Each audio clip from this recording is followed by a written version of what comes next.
Chapter 13, Part 4. It has, he cried, delighted. I feel as frisky as a frog hopper. Not frisky enough, I told him. 50 is still pretty old. Let's see if I can't help you a bit more. Stay right where you are. I'll be back in a twink. I ran to my workbench and began to make one more pill of Wonker Vite using exactly the same mixture as before. Swallow this, I said, passing the second pill through the hatch. There was no hesitating this time. Eagerly, he popped it into his mouth and chased it down with a drink of water. And behold, within half a minute, another 20 years had fallen away from his face and body, and he was now a slim and sprightly young Oompa Loompa of 30. He gave a whoop of joy and started dancing around the room, leaping high in the air and coming down on his toes.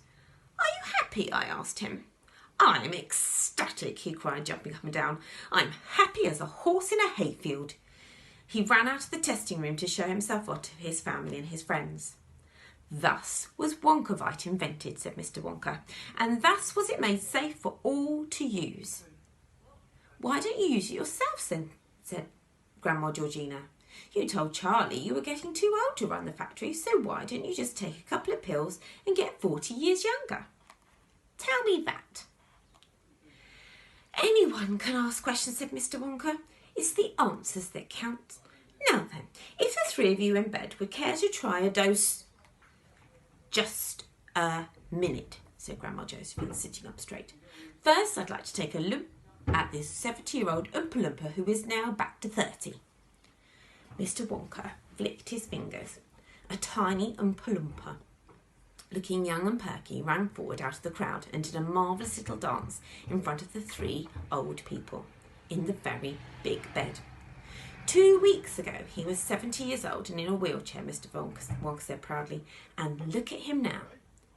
"The drums, Charlie," said Grandpa Joe. "Listen, they're starting up again." Far away down in the bank of the Chocolate River, Charlie could see the Oompa Loompa band striking up once more. There were 20 Oompa Loompas in the band, each with an enormous drum twice as tall as himself, and they were beating a slow, mysterious rhythm that soon had all the other hundreds of Oompa Loompas swinging and swaying from side to side in a kind of trance. They began to chant.